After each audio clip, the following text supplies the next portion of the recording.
堂下所贵之人报上名来。草民白玉堂叩见包大人。民女方素心叩见青天包大人。方素心，你诉状所称，你乃是状告当今安国小侯爷赵世俊。回包大人，民女正是要状告于他。王朝马汉，在。被告因何不在堂上？回大人，卑职曾3请4请，小侯爷一直辩称未曾升堂，不必到场，因此在后花园静候传唤。岂有此理！来人呐！在。传赵世俊上堂。卑职遵命。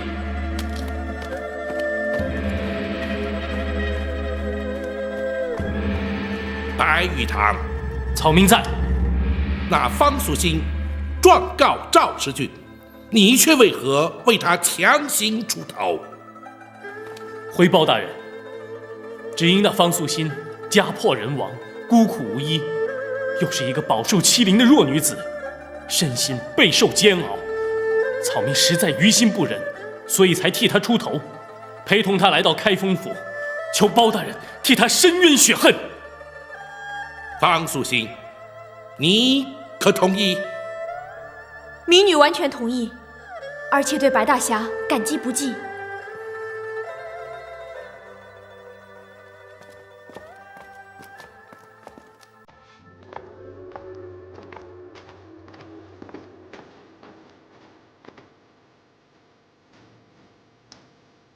安国小侯爷赵世俊见过包大人。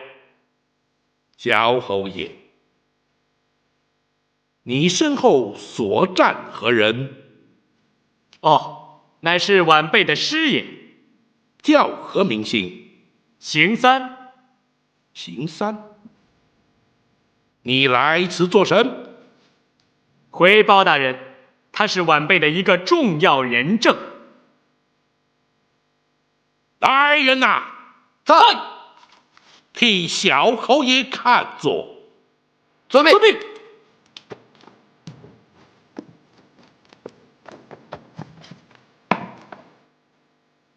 多谢包大人如此恩宠。且慢，邢三，你可曾中过秀才举人？可曾蒙受朝廷恩典，赐你生源之名？回包大人，没有。既然只是一介布衣，来到本府大堂之上，就该依照本府堂规跪下听审。包大人，他是晚辈的师爷。即便是师爷，那又如何？邢三，还不跪下！草民邢三叩见包大人。这才是朝廷的礼制规章。本府今日审理此案，虽称不上是错综复杂，却也纠葛不清，必须细问从头，抽丝剥茧，方能理出脉络。白玉堂，本府就由你先问起。草民聆讯。你可曾擅入皇宫大内，私闯藏宝阁，并在藏宝阁内胡乱题字？不错，草民确曾如此。如今你来到本府大堂之上，是被递补归案，还是自行前来投案？是草民自动投案。据本府所知，今晨皇上曾亲自召见于你，可有此事？确有此事。皇上仁恕亲和，爱民如子，对你一时鲁莽之行，已当面口谕，恩职特赦。从今以后，你更当谨言慎行，不可再凭一己之私胡乱非为。你可明白皇上的苦心？草民白玉堂叩谢皇恩，并且将皇恩永铭于心。如今本府依法将此案作一了结，撤销四海通缉，还你自由之身。你且起身。多谢包大人。包大人请慢。小侯爷有话要说。皇上当真召见了白玉堂，当真有恩旨特赦，恕他无罪。小侯爷可是信不过本府？不是信不过包大人，而是白玉堂所犯之罪，乃是欺君犯上的十恶之罪。所谓十恶不赦，怎会有如此结果？实在让人难以置信。晚辈要先拜望八王爷。且慢，小侯爷，白玉堂是否十恶不赦，自有皇上圣裁。当时非但本府在场，就连八王爷也在正驾之前聆听圣训。小侯爷此去，则怕是自取其辱。小侯爷，还是先请回座。那白玉堂私闯进宫之事，与小侯爷原本无涉，自当泾渭分明。本府还要继续审案，小侯爷不得再次干扰。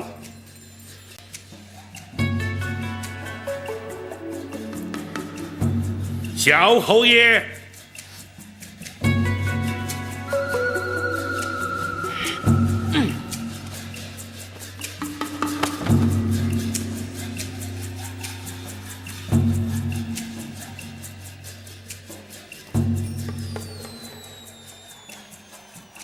方素心，安国小侯爷赵世俊具状告你，说你假骗婚之名，借洞房花烛之夜行刺于他，可有此事？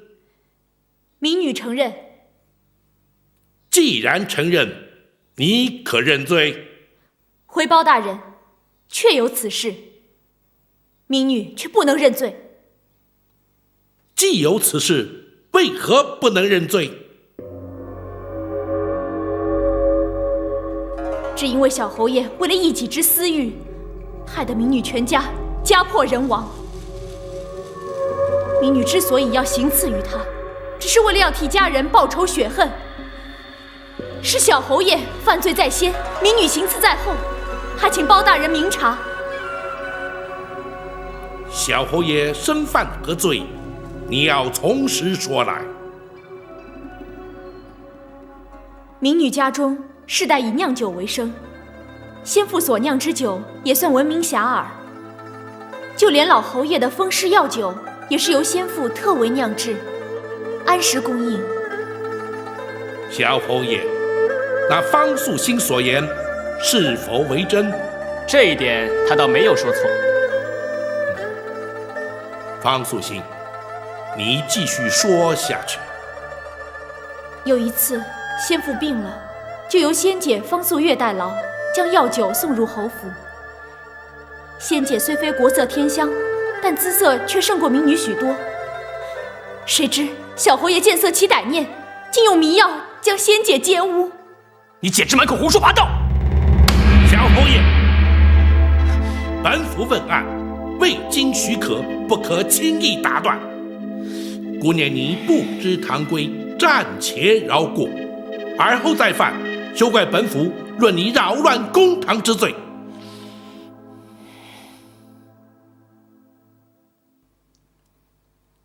当时情形如何？你且摘要说来。是。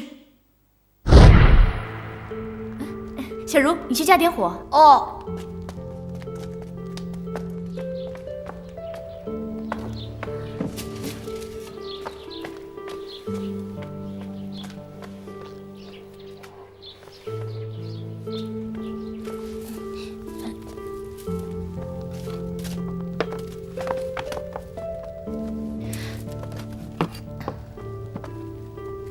大姐，你要出去啊？侯爷府的药酒也该送出去了，可是爹身体不舒服，出不了门，我这就把酒送去，一会儿就回来啊。姐一向腼腆害羞，还是我去吧。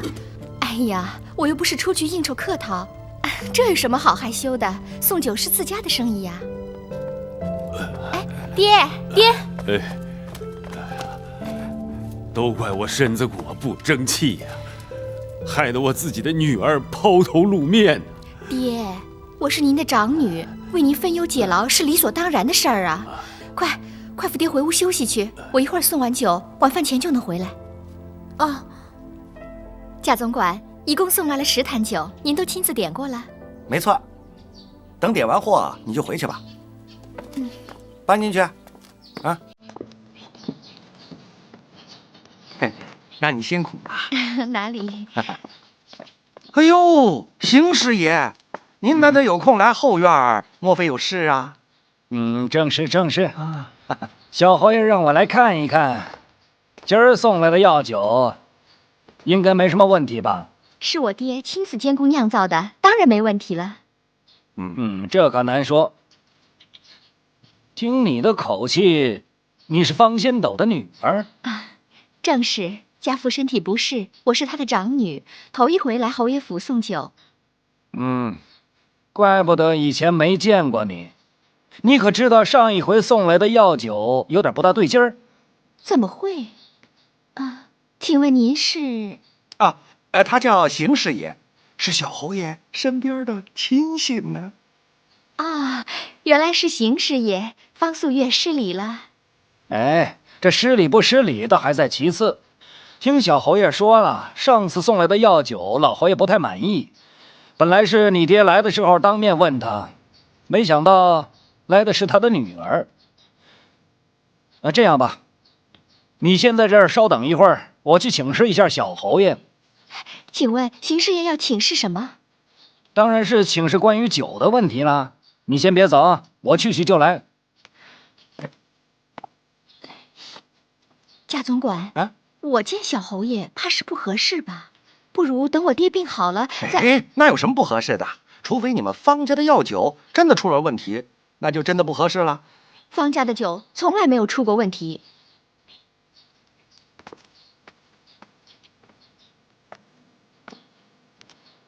小侯爷有所交代，既然你能代表方家，方家的酒出了问题，和你谈谈倒也是一样的。去哪里谈？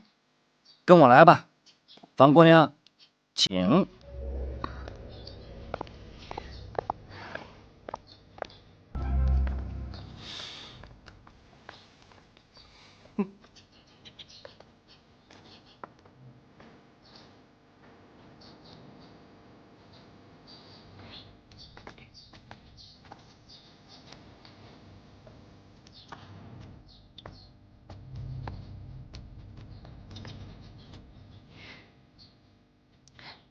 邢师爷，我有事要请教。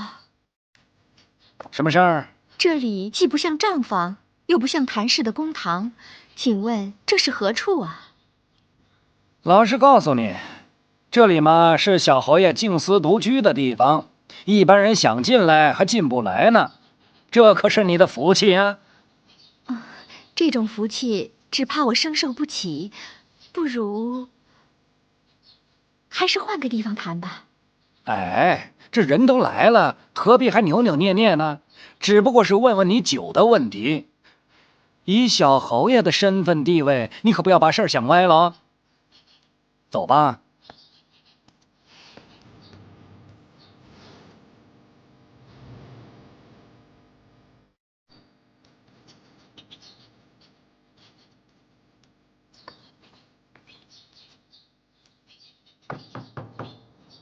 启禀小侯爷，方家的大姑娘来了，您是见还是不见呢？既然来了，就请她进来。是。你瞧，这小侯爷多给你面子。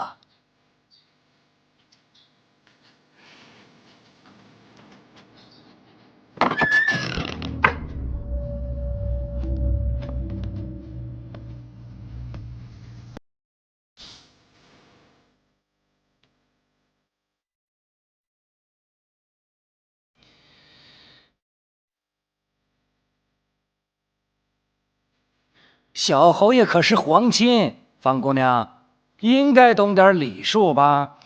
民女方素月见过小侯爷。好说，请坐下说话。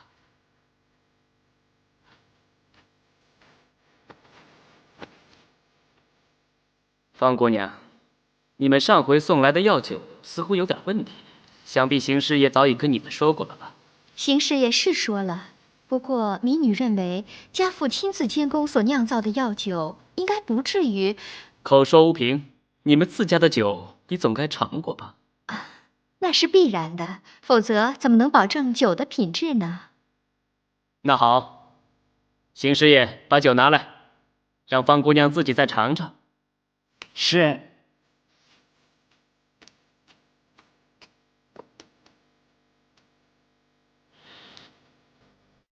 我没想到一个酿酒的老头儿，居然能生出这么标致的姑娘。不敢当小侯爷抬举。你们是姐妹两人吗？是，另外还有一个11岁的弟弟。哦。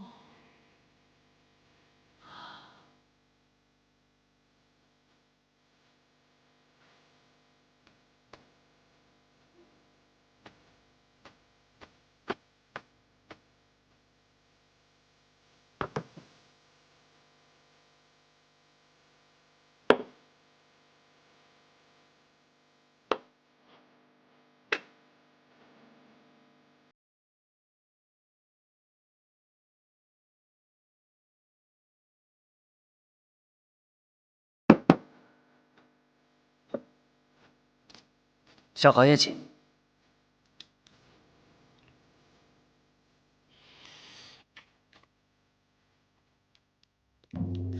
这虽是我爹专用的药酒，我偶尔也浅尝一下。可这一次的药酒，的确跟以往颇为不同。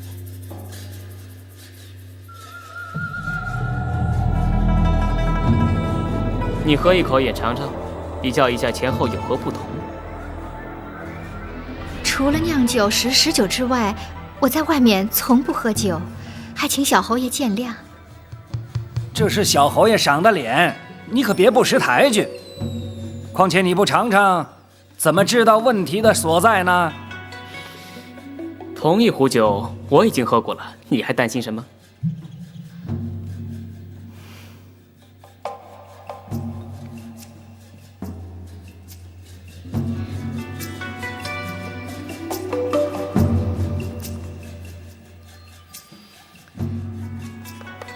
我觉得这酒跟以往的药酒没什么差别啊。你只是嘴唇碰碰酒杯而已，自然尝不出来。你要像我一样大口一些，才能知道问题到底出在哪里。嗯？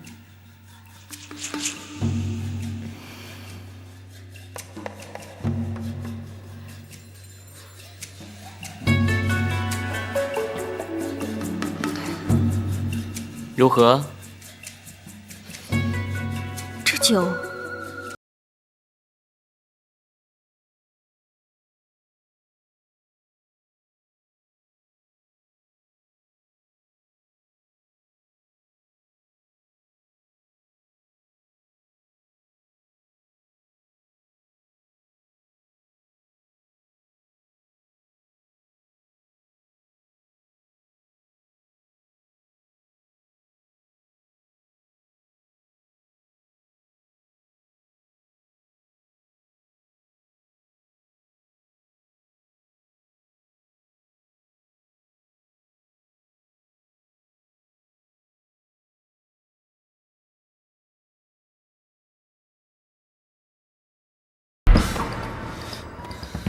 我问你，你我何仇何恨，居然血口喷人，陷害于我？谁说无仇无恨？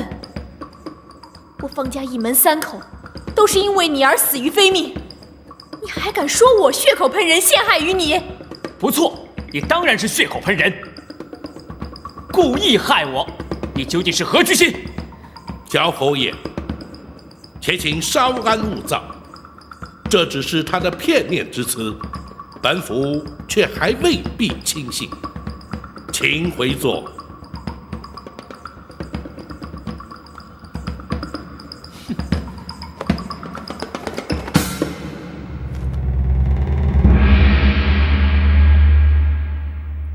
方素心，据你方才所言，既然是同一壶酒，又同样是空杯斟酒，却又为何小侯爷喝了安然无恙，你姐方素月喝了却头昏欲倒呢？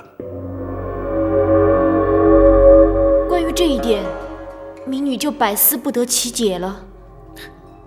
很简单，在江湖上，这种卑鄙无耻下三滥的手段可谓是雕虫小技。那酒壶可以是子母鸳鸯壶，壶内另藏玄机。关于那杯子，看似无物，可是却可将毒物事先抹在杯子内缘，斟酒之后自然溶解。邢三，你说是不是？并非你白毛人在问案吧？邢三，那就由本府来问你。据方素心之称，当时酒壶酒杯皆是由你取来，你可曾在其中动了手脚？回报大人，草民冤枉已极呀！此话怎讲？这根本就是子虚乌有的事啊！草民既不在场，也从未拿过什么酒壶酒杯。回报大人，邢三说的对，根本不存在这一回事，是方素心胡编乱造，别有居心吧。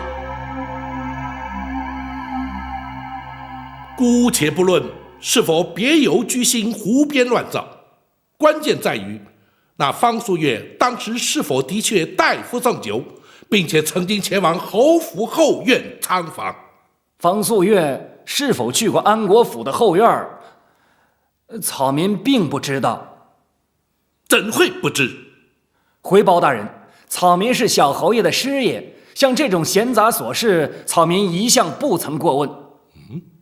包大人，邢三虽然只是布衣出身，没有功名，但也精通文墨，细心干练，所以晚辈委屈他为师爷一职，怎会管这些琐碎小事？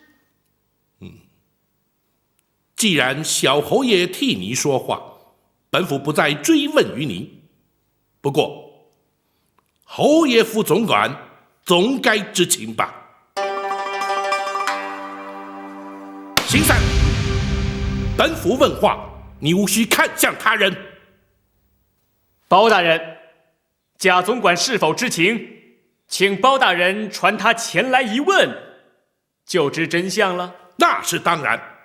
王朝马汉，在。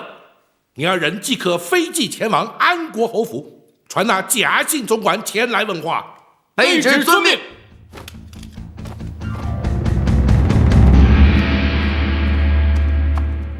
方素心，民女在。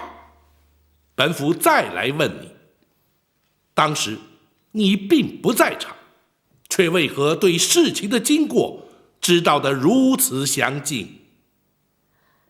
是仙姐回到家中，伤心欲绝，哀泣不断。经民女一再追问之下，才一字一血泪地向民女哭诉。民女不敢有任何夸张或增添之处，还请包大人明察。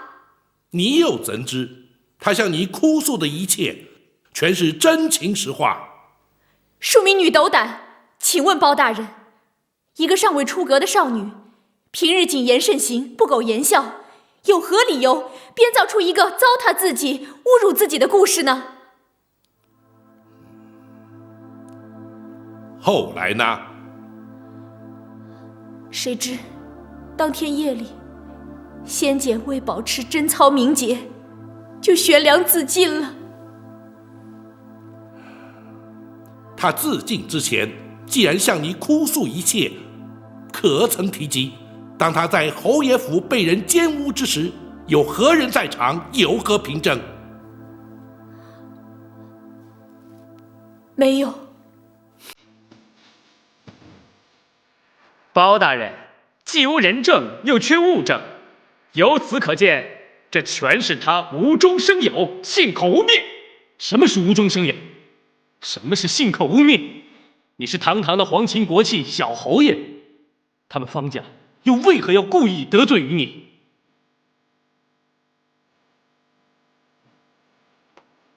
白玉堂，你与方家非亲非故，又不知道事实真相，不要多管闲事，血口喷人。好啊，如果你没有干那种卑鄙无耻的龌龊勾当，也敢不敢在这开封府大堂当着包大人起重事发毒咒？敢不敢，那也不关你的事。你住口！本府公堂之上，岂是你二人潇潇争辩之所？倘敢再犯，本府必定重惩不贷。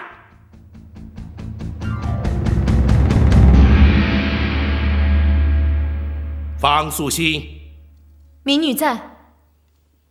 你姐方素月悬梁自尽之后，又发生了什么事？先父于心不甘，告到县衙大堂，谁知县大老爷和小侯爷沆瀣一气，听命于他，竟在大堂上将先父刑杖致死。且慢，那丰德县令乃是地方父母，若无真凭实据，你不得信口开河。民女并非信口开河，包大人请想，先父本是原告，哪有反被用刑之理？那是他捏造事实，胡乱攀污，丰德县令不得不用刑，让他说出实话。谁知他不堪受刑，以致……赵世俊，本府尊你于前，敬你于后，你却将本府之言当作马耳东风，将本府大堂视作等闲之地，本府又何须再尊你敬你？来人呐，在，撤去他的座椅。是。包大人。方素心，莫要受他人干扰，你继续说下去。多谢包大人。先父被抬回家中，即因刑伤过重而亡。家母一时怒急攻心，猝死于先父跟前。民女全家本是祥和安乐，谁知短短数日之内，变成家破人亡。这种种一切，全都照应于小侯爷假借权势欺人。民女叩请包大人为方家无辜人命昭雪伸冤，请包大人替民女做主。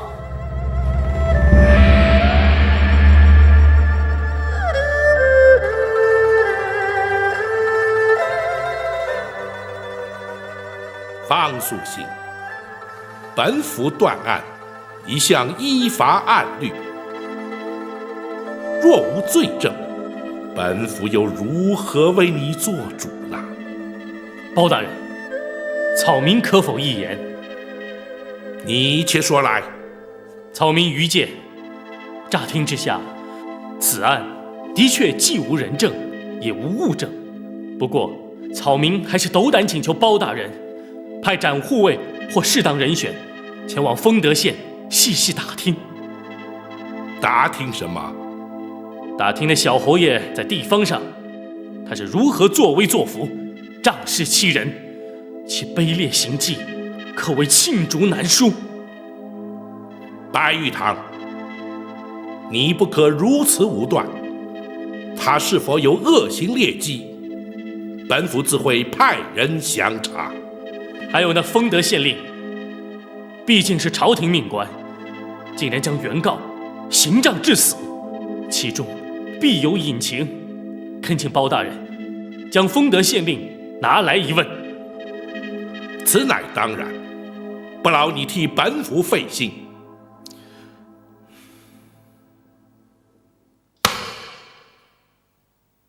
今日审案暂且到此，改日再审。退堂。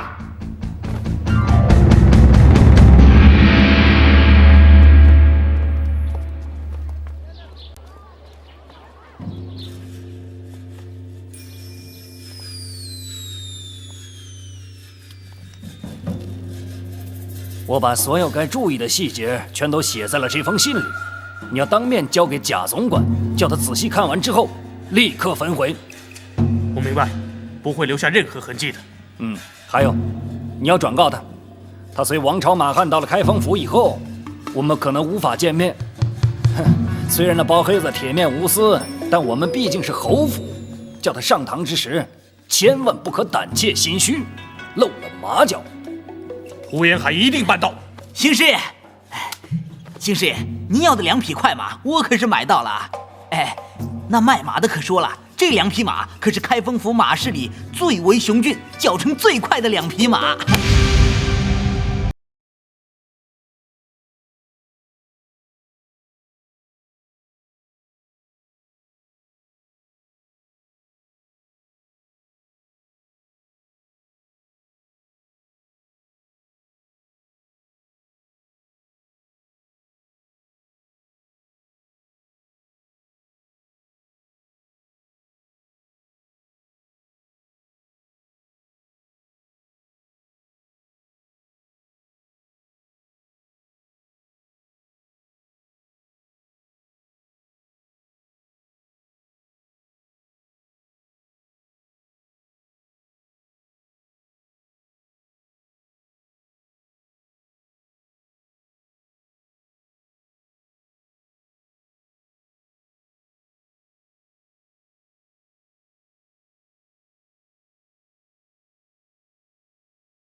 那包黑子也太过迂腐了，动不动就人证物证的。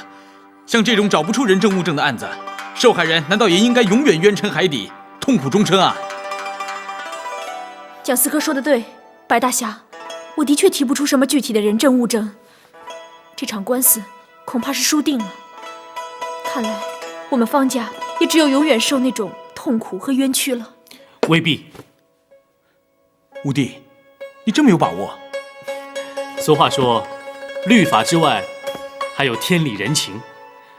这个包黑子啊，面冷心热，而且有断案如神之誉。也许他的心里早已有了打算。什么打算？他又没告诉我，我怎么知道？反正心急则乱，事缓则圆。我们这件事先不着急，古话总不会错。就算包黑子定不了小侯爷的罪，我想老天爷一定不会放过那个畜生。说得好，天理昭彰，疏而不漏。方姑娘，有我五弟在，你尽管放心吧。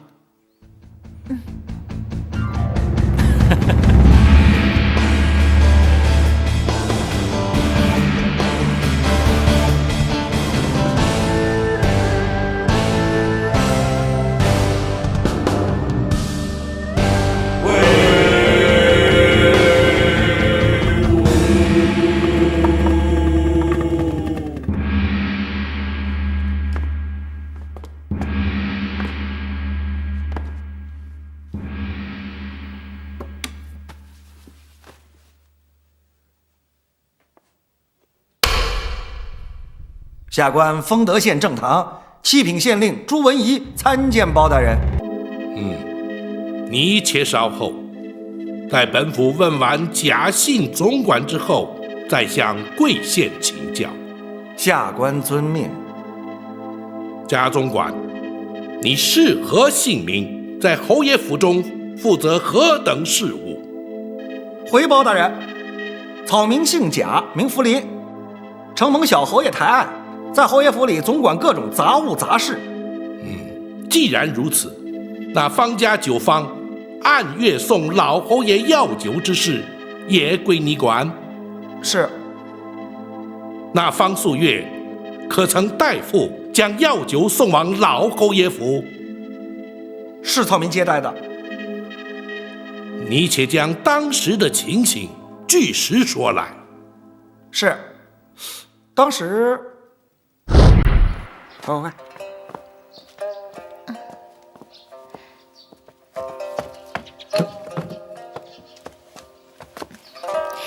贾总管，一共送来了10坛酒，您都亲自点过了吗？哎，没错。等卸完货，你就回家吧。改天让你爹来结账。哎，对了，有句话请你转告你爹。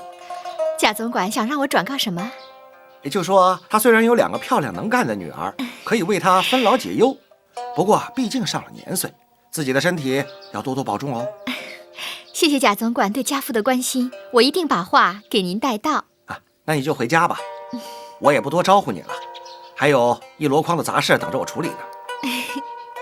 我知道贾总管您是大忙人儿，也请贾总管替我向老侯爷问好。好。哎，老侯爷对你们方家的药酒十分满意哦。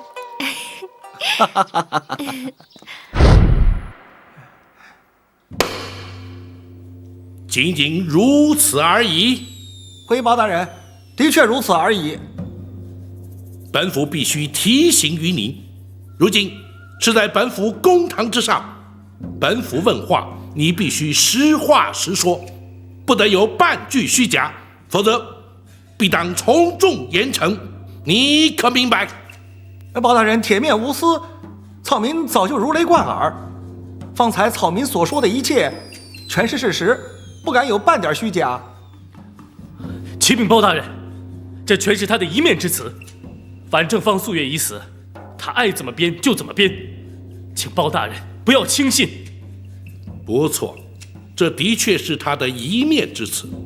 然而，当时那方素月并未告官，也未曾留下可以追查的线索，如今已是死无对证。然而本府断案，一向审慎严查，自会将此案查明。你且退下。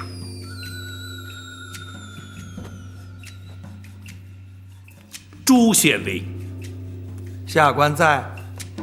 你身应百里之计，执司明目之责，想必对于安国小侯爷在地方的名声知之甚深。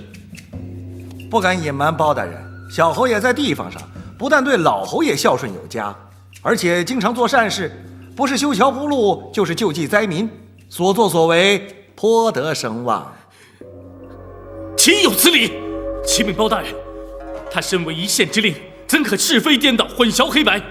简直是满口胡言，不堪入耳。白玉堂，草民实在是难以听闻，忍无可忍。你若再打断本府问案，本府立刻将你赶出公堂。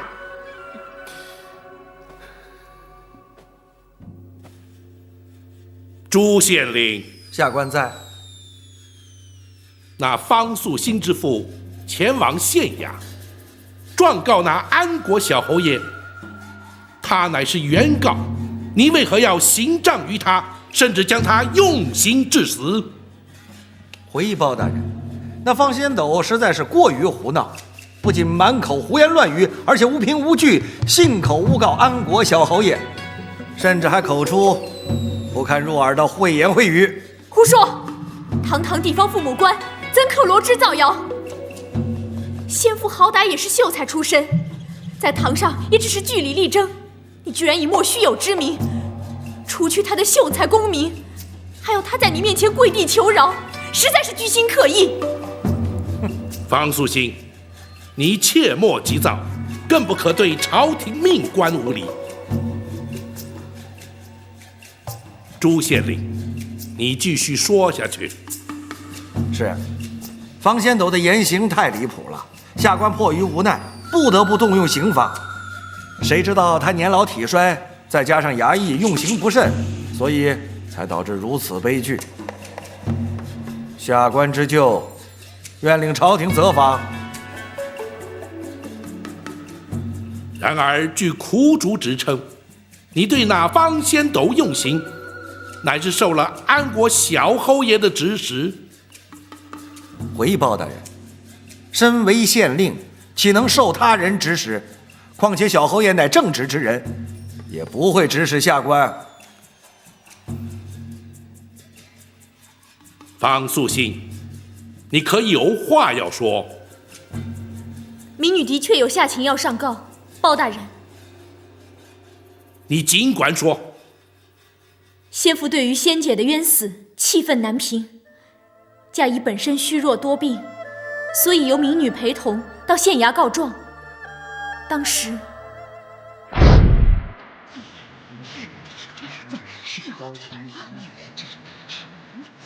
是对呀，是谁？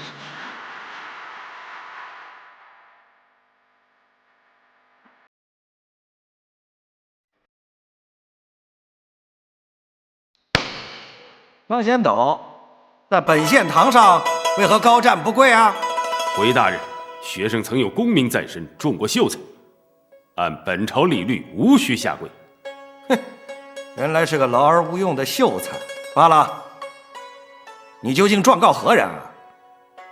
禀大人，状子上已经写得十分清楚，学生状告当今安国小侯爷赵世俊。你告他什么罪啊？告他利用学生的长女送药酒到侯爷府之时，用药物迷奸于他，以致学生之女为了明星至保贞节，因而羞愧自杀。你可知道安国小侯爷赵世俊乃皇室一脉的天皇贵胄，金枝玉叶？学生知道。既然知道，你还敢告？学生也略读诗书，还知道王子犯法与庶民同罪的道理，请大老爷还学生女儿一个清白。呵呵，好一句王子犯法与庶民同罪。本县且问你，你口口声声说小侯爷奸污你的女儿，当时你可曾在场？学生并不在场。你的次女方素心可曾在场？回大老爷，民女也不在场。那么你可有其他的人证物证？学生是听女儿回家之后转述一切。小女方素月向来文静端庄，从无谎言假话，否则她何必以生死来证明自身之清白冤屈？岂有此理！就凭她一面之词，你就胆敢在本县堂上信口诬告安国小侯爷？不是信口攀污，而是要请大老爷追查事证，还学生女儿一个公道。简直胡闹！既无人证，又缺物证，你要本县如何去查证？本县念你年老糊涂，恩准你撤回状子，乖乖的回家去了。不要再企图诬告，想从中捞取好处。回大老爷，家父只是想为仙姐求个公道，让义理可以伸张，从没有想过要得到任何好处。住嘴！一个小小女子，你懂什么？这件案子，大人如果不接，学生将依法循例上告府台衙门。大胆！你竟敢当堂要挟本县，本县就先革去你秀才功名，降为布衣白丁。跪下！学生并没有违法犯罪，一律要革去秀才功名，必须要经过学政签同。学生目前还是秀才的身份，无需下跪。你简直是顽固不化，跟一般的刁民无赖有何区别？来人呐，在，让他跪下。是。跪下。想不到堂堂的县大老爷，居然与侯爷府沆瀣一气。朱大人，请你回头看看，大堂上高悬着的那4个字，大人可认识？大胆刁民，你竟敢在本县大堂上公然侮辱朝廷命官！本县若不严惩于你，岂不有愧于朝廷律法？又如何威信于县民百姓？来人呐，在！这方仙斗胡言乱语，先是信口诬告安国小侯爷，而后又当堂侮辱本县，必遭严惩。县杖纪20已经效尤。大老爷，家父年迈体弱，重病缠身，怎么受得了杖刑？更何况他是原告，哪有原告反被用刑之理啊？虽然是原告，但是别有用心，诬告小侯爷。不过他若撤回状子，也就罢了。至于侮辱本县一事，我也就不计较了。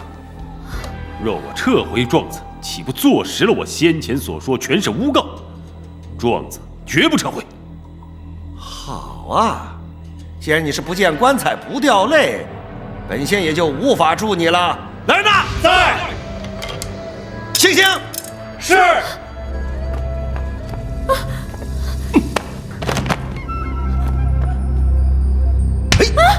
大老爷，不能打，千万不能打！我愿意撤回状子。若撤状子，就不是我女儿。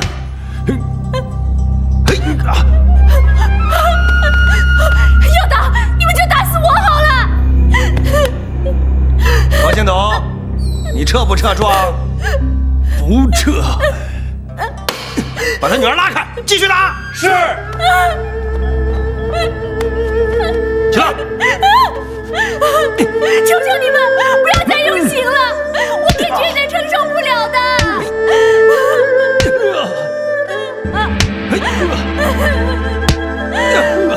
爹，不要打了，爹。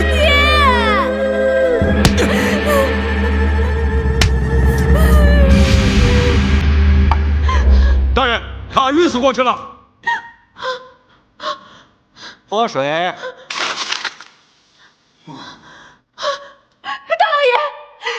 老爷，再打就出人命了！大老爷别再用刑了，大老爷，别再用刑了！好吧，念在你一片孝心的份上，停止行刑。爹，你醒啊，爹！不要在堂上哭哭啼啼了。本县准你请人帮助，那抬回家去。你要好好劝说于他，不要信口诬告，胡搅蛮缠的，这样本县就可以既往不咎。是，谢谢大老爷。好，去吧去吧。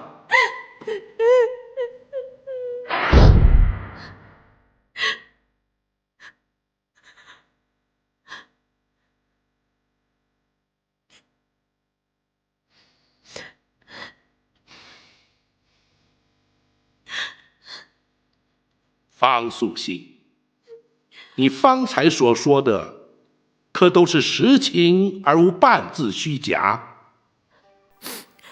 回青天报大人，民女方才所说，句句肺腑，字字血泪。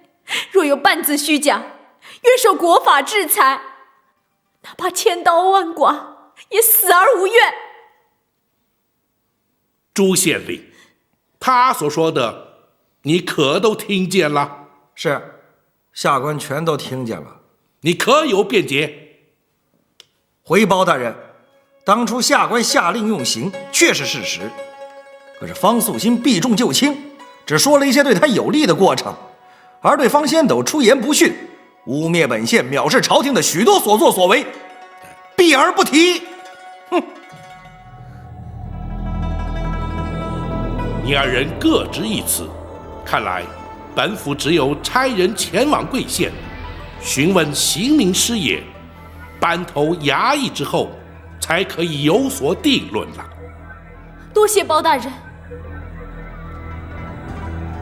方素心，你确认你父亲乃是因受了极杖之刑而死？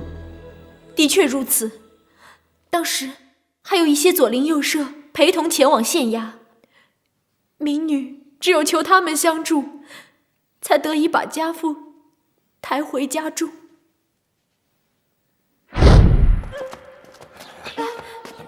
爹，这是咋整？爹，小心点，坐下。爹，你要振作，爹，你要振作，爹。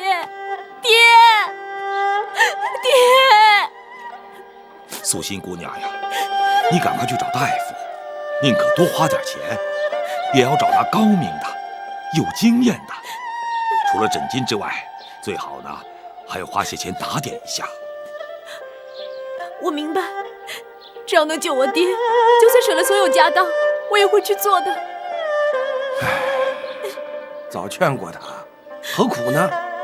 这都什么时候了，你怎么还说这种话？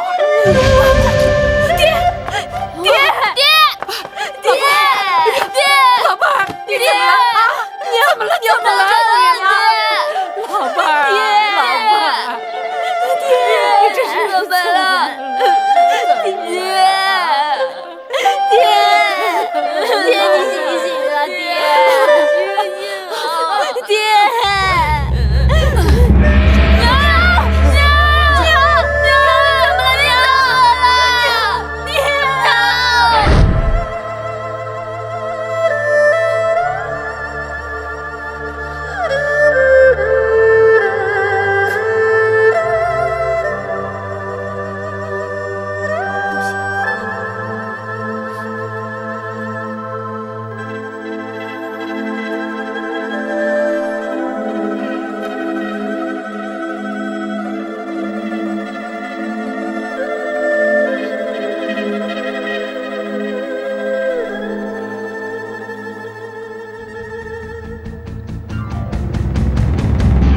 包大人何以不继续审下去？小侯爷，请稍安勿躁。方素心，在你诉状之中曾经提及，自从你父母先后亡故之后，你便立下决心，要为他们报仇伸冤。是，民女确实下定如此决心。既然有冤要伸，为何不循正常途径上告官府，竟然想私下谋刺于他？不敢有瞒包大人，经过丰德县一场悲剧之后，民女对官府已经毫无信心。此言差矣。有云：道有幼草，迷有毒虫。以天下之大，自难免良莠不齐。有清明廉能之官，必然也有那贪渎枉法的恶吏。澄清天下吏治，乃是本府夙愿，也曾上奏皇上，只可叹困于种种挚爱，未能完成初衷啊。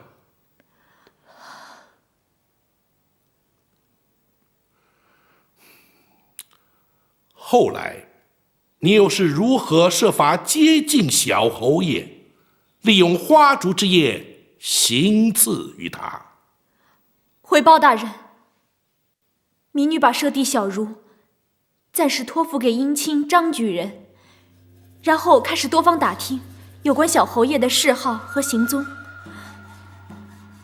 最后终于得知，每个月初1、15，他都会去慈云庵。这是为何？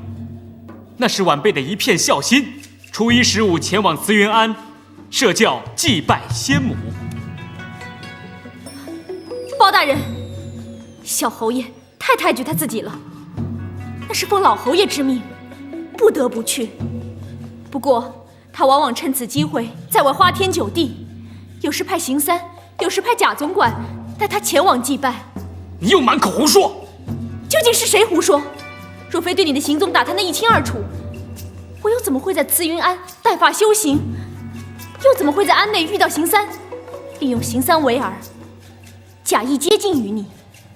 邢三，可有此事？你可曾在慈云庵见过那方素心？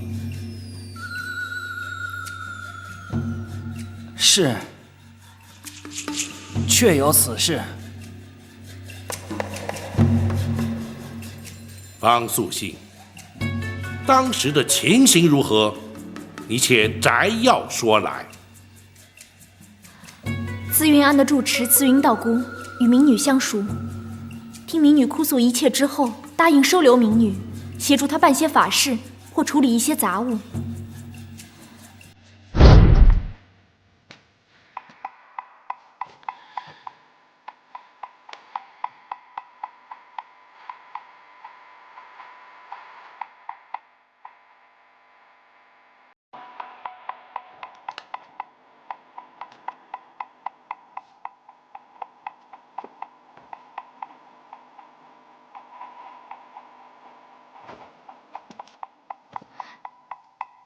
无量寿佛。道姑有心了。道姑，请留步。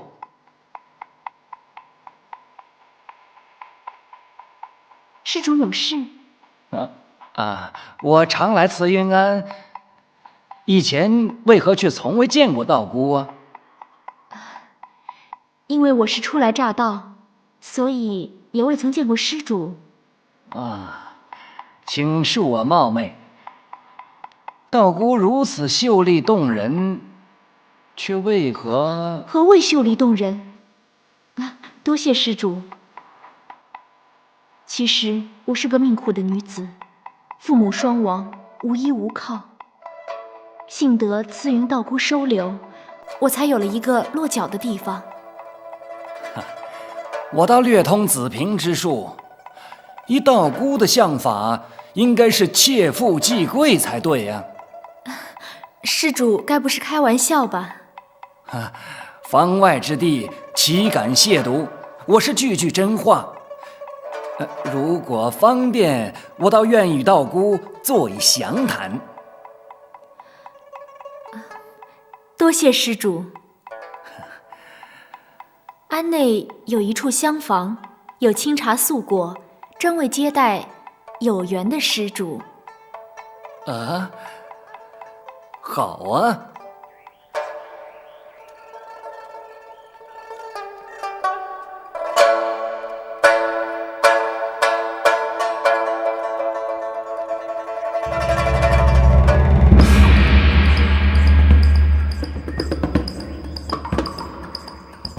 九人道姑，这位就是我所说的安国小侯爷。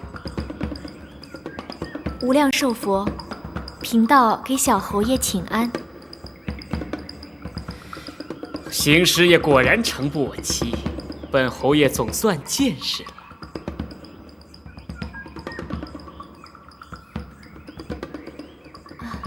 两位施主请坐。道姑请。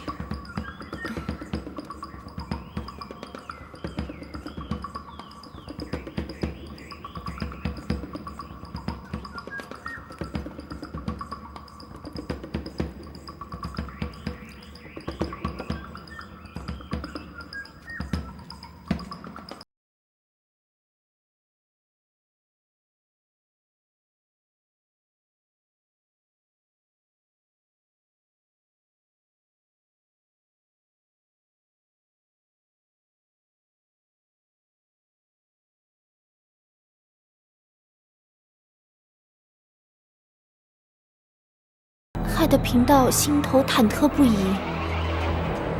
那就更证明你身在红尘外，心在红尘中啊，所以才会忐忑不安。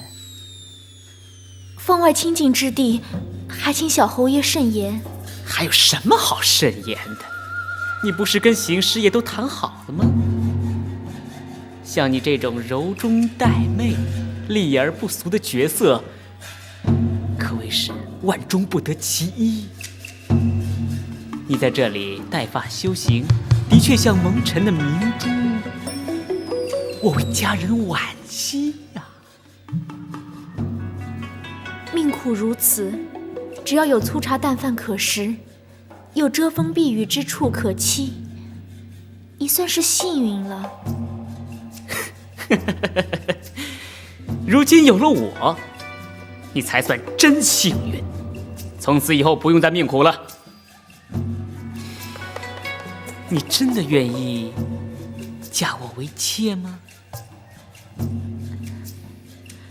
只要小侯爷真心对待我，我自然愿意。我若不是真心待你，又何必特意来访呢？邢师爷，麻烦你选一个黄道吉日，请九人道姑重返红尘，入我侯门。是。不过我有一点儿纳闷好奇，你的道号为何叫九人呢？其中自有曲折典故。等我有幸随侍小侯爷之后，自会详细禀告的。好，不妨就在洞房花烛之夜，在绮罗帐里，我仔细聆听你的曲折典故啊。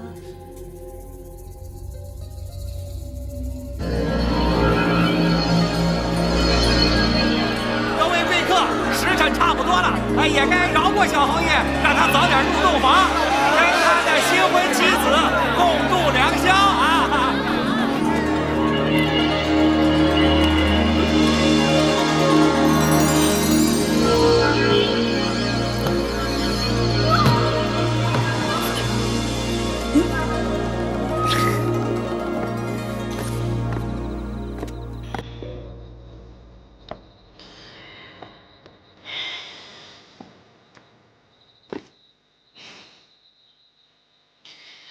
害你一个人独守闺房，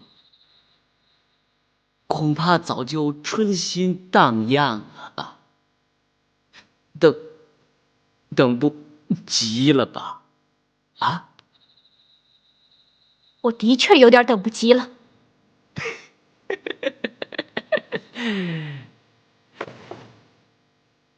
怎么了？生气了？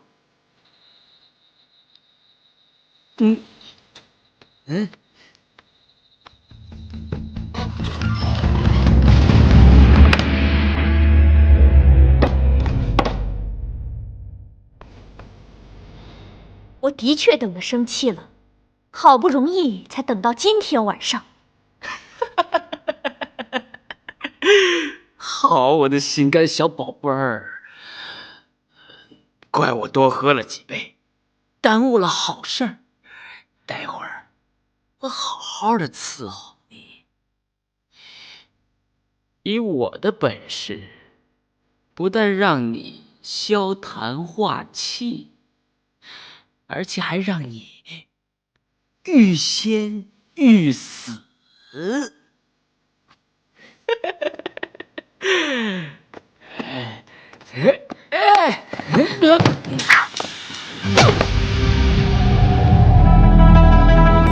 你疯了！这洞房花烛夜，你这是干什么？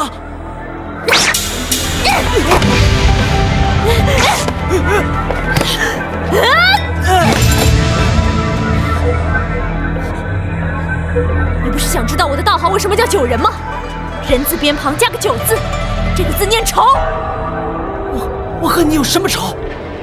此仇不共戴天！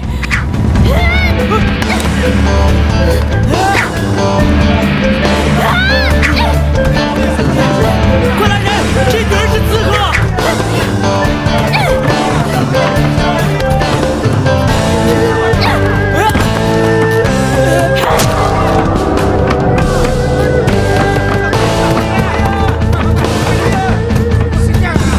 你就躺在那儿等死吧！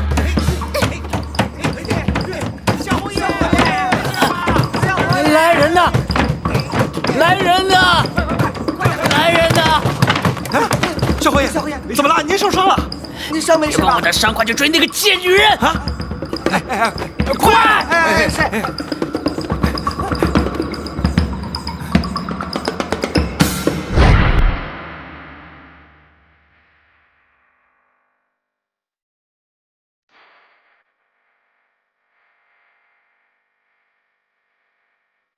萧侯爷，晚辈在。那方素心所言可是真的？没错，这一次他所讲的90%是真的。方素心，你继续说下去。当时我以为大仇已报，赶回张举人家中，想带小茹远走高飞，谁知道却被那张举人出卖了。张举人将你出卖给侯爷府？不，前来逮捕民女的人原本是县衙的捕快，可是不知为何，却将民女送到小侯爷的手中。你本就是谋刺我的凶手，地方父母官将你转交于我，那也是理所当然。不，虽说是行刺凶手，然而依法按律，应当交由地方官府升堂审问，岂有思想授受之理？小侯爷，这其中莫非另有隐情？包大人，当时情况或许违背章法规矩，但是并无隐情。哼，方素信，你再说下去。民女被小侯爷的爪牙囚禁在一个污秽不堪、不见天日、几乎不可住人的地方，双眼被蒙，双手被捆，双脚被绑，动弹不得，有如祖上之肉，待人宰割。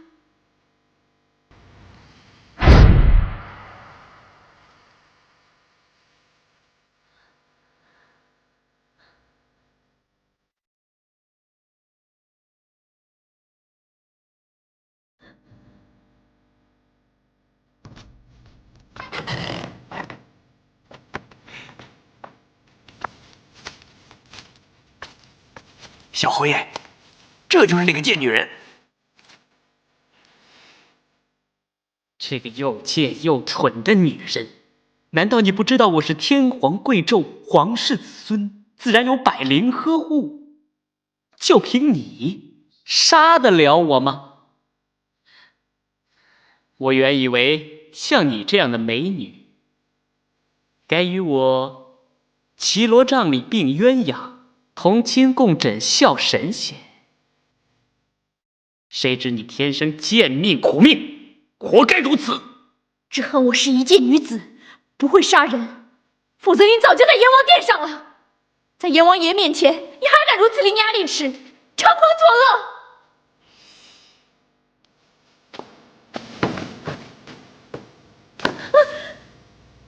我现在终于明白了，你是方素月的妹妹。你这个畜生，老天爷会有眼的，你会遭到报应的！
这一刀算本钱，你还要算算利息啊！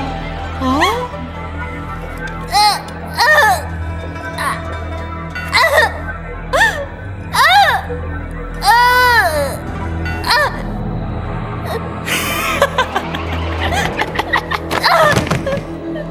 从此刻起，这个最丑最贱的女人就交给你们了。她要是接客，只准接最下层的地痞流氓，最龌龊肮脏的乞丐无赖。我要她受尽凌辱，任人践踏。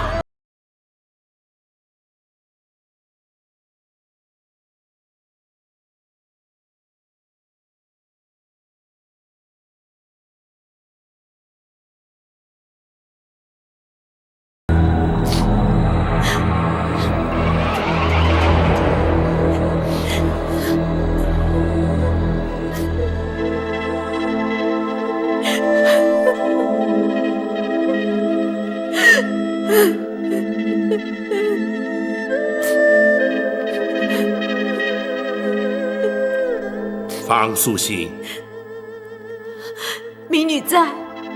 倘若本府要你在这公堂之上揭开面纱，让本府及在场诸人看看你的容颜，你可介意？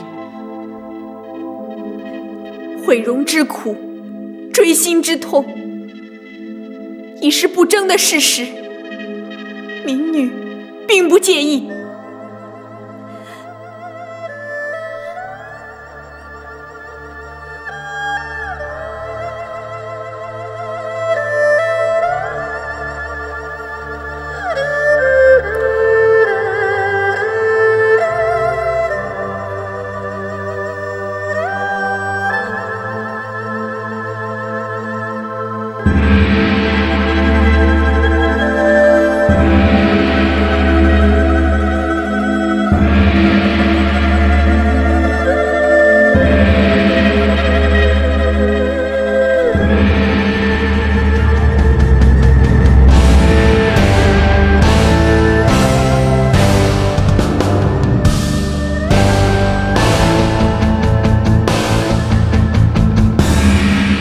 够了！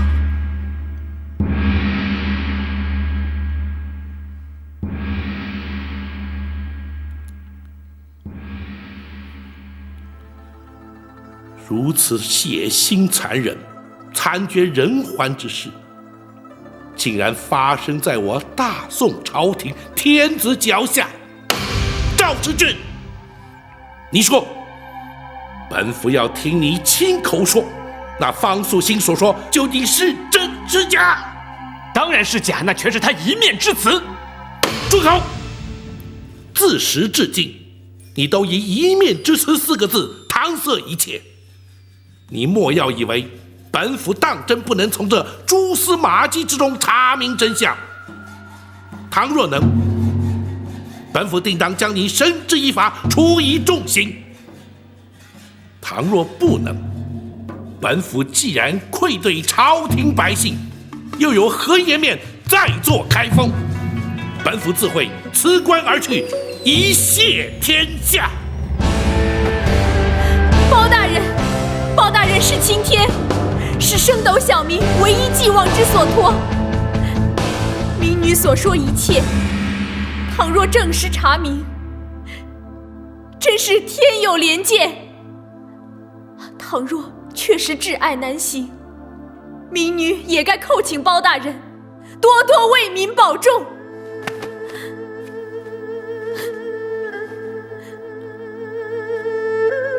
方素心，你的心意本府明白，然而如今既无人证，又无物证，时日又拖延甚紧，本府一时半刻之间尚无法定论，无法为你做主啊！哼，听包大人的口气，似乎认定方素心所说全是真话。赵世俊，难道你能证明他所说的全是假话吗？白玉堂，你是江湖草寇，居然胆大包天，一而再再而三在开封府公堂上胡言乱语，横行无忌，你眼中还有国法2个字吗？赵世俊，你是皇亲国戚，你竟然依仗权势欺压百姓，在你心里可有天理2字？你二人不得在本府公堂之上争执。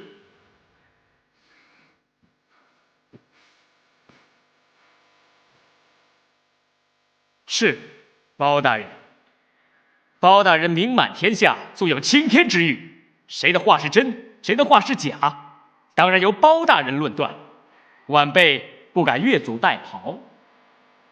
就算是证据不足，就算是包大人一时无法论断，赵世俊，我白某人警告于你，在这世上还有山河日月、天地神明，人可欺，天地不可欺；人可骗，神明不可骗。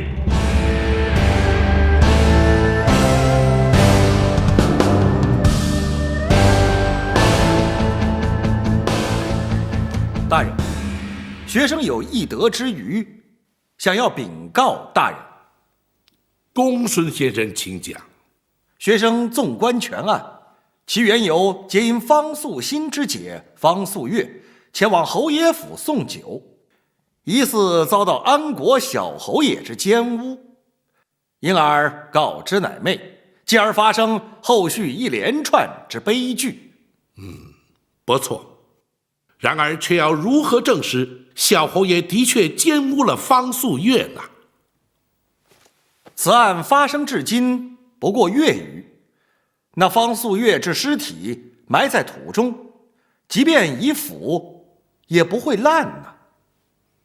公孙先生的意思是，那方素月尚未婚嫁，定是处子之身，如真遭小侯爷之奸污，必是破瓜之女。我等何不开棺验尸，请仵作之手亲自勘验，或许也可得到一丝线索。方素心，本府有话要慎重问你。包大人，请问。你如此为令姐申冤，可见你姐妹之间情感必然甚笃，她的一切想必你也知之甚深。大人说的是，我们姐妹骨肉亲情深厚无比，从小无所不谈。本府在大胆问你，令姐悬梁自尽之前，她可是处子之身？民女敢以性命作保，仙姐刚烈贞洁，在未婚未嫁之前，必是处子之身。既然如此，方才公孙先生所说，想必你也已明了。倘若本府下令开棺验尸，你可同意？民女叩谢包大人。只要能使仙姐之冤屈得伸，能还方家一个公道，能让行凶为恶之人绳之以法，这对仙姐非但不是不敬，想必仙姐在地下有知，也会叩谢包大人的。好，既然如此，本府就前往丰德县，下令开棺验尸，待验尸之后，再行择日升堂。退堂。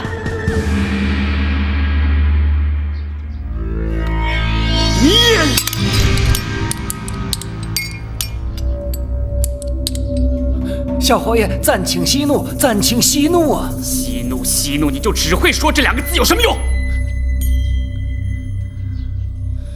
我做梦也没有想到，公孙策能想出这么一个馊主意。就算验尸的结果，那方素月已经破瓜，也未必证明就是小侯爷做的。亏你还被我称为师爷，简直是死脑筋！公孙策一向有小诸葛之称，他能想到一，就能想到二，能想到二，就能想到三，以此类推。只怕大事不妙，情势会愈演愈烈。不知小侯爷可否听在下一言？你有好主意吗？小侯爷未曾走过江湖，不知江湖手段之奥妙，我们何不用借尸还魂的手段？什么叫借尸还魂？包大人出一趟远门，不能说走就走，必须将公务交代清楚，方能启程。我等可以赶在他们之前回到丰德县，挖开坟墓，另找一具面目已腐烂的处女尸骨，取代方素月。妙啊，简直是太妙了！这不应该说是借尸还魂，应该说是偷天换日，李代桃僵啊！这个主意不错。事不宜迟，我们立刻动身。怎么，小侯爷也要亲自去？当然，我要亲眼目睹，确保稳妥无误，不再有任何破绽，才能放心。走。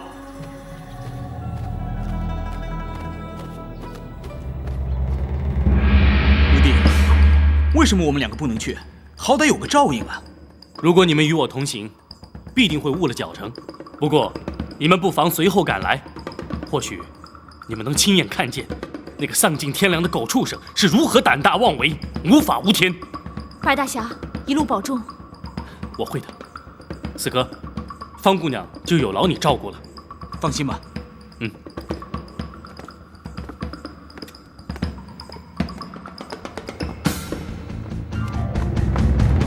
公孙先生此计虽妙，然而却为何要在公堂之上当众说出？唯有当众说出，才能让凶犯心生疑虑。或许他会做出一些让人难以想象的动作，到那时罪证确凿，他就无法推赖了。倒是公孙先生设想周到。大人，召唤属下有何急事？你且随本府立刻前往丰德县。是。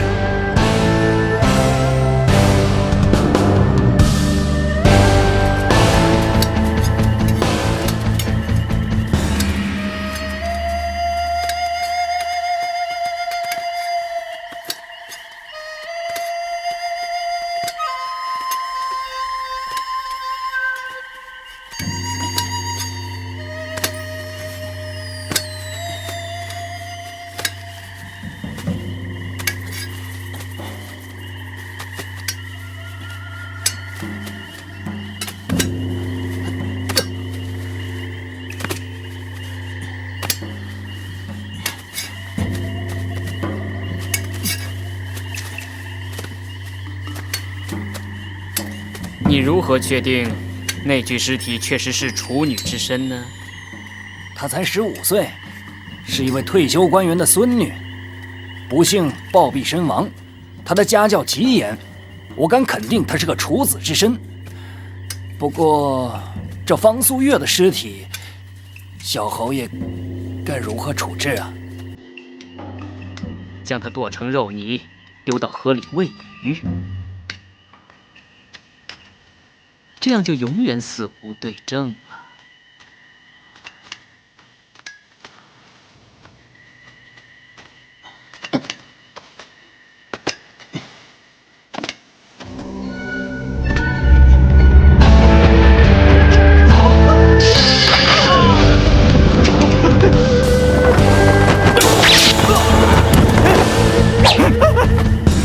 天涯虽大，海角虽阔。无处可逃了，白大侠，白大侠，请饶命啊！哼，我想饶你，但不知我手上的无上宝刀是否允许？我先问你几个问题，如果你能据实以告，或许我会另作考虑。白大侠，请问，白大侠，请问。方素月送酒到你们侯爷府，你是否与邢三狼狈为奸，在酒杯内先行涂上迷奸之药？我说，邢三涂药，我确实不知啊。不管你真知假知，你是否趁方素月药性发作、半昏迷之时将她奸污？是他自己药性发作。他主动的，跟我没关系。主动的？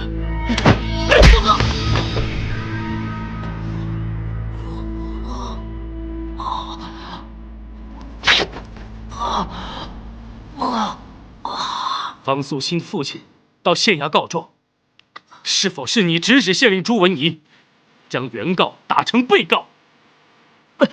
白大侠饶命！白大侠饶命啊！先回答我的问题，我再考虑饶不饶你。说，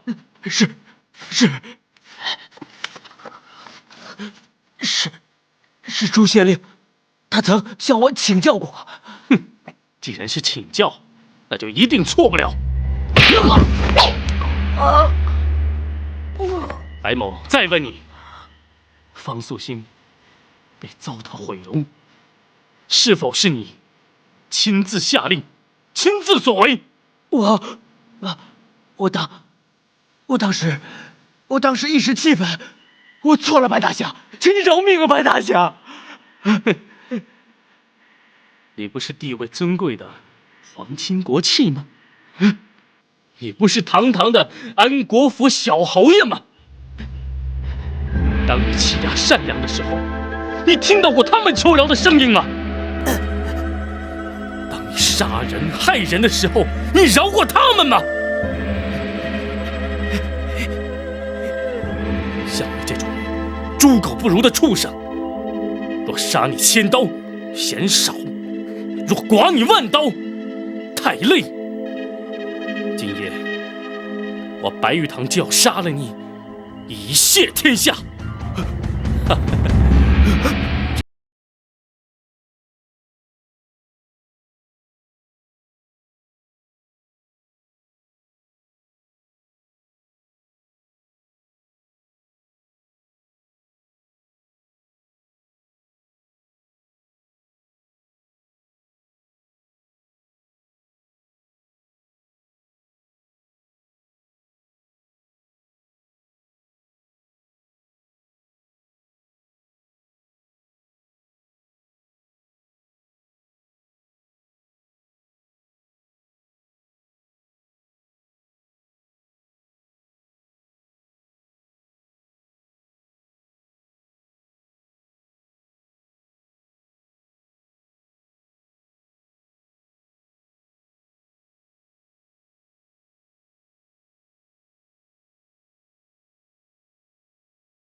天饶过谁？白玉堂，刀下留人。白大侠，手下留情，还是让斩护卫带回去，让包大人审理吧。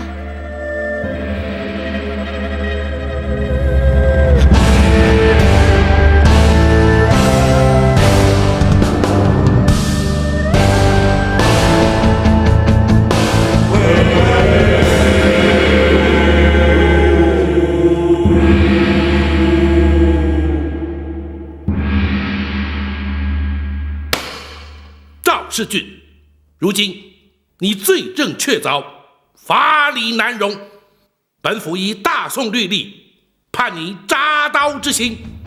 来人呐，弄出来此狗！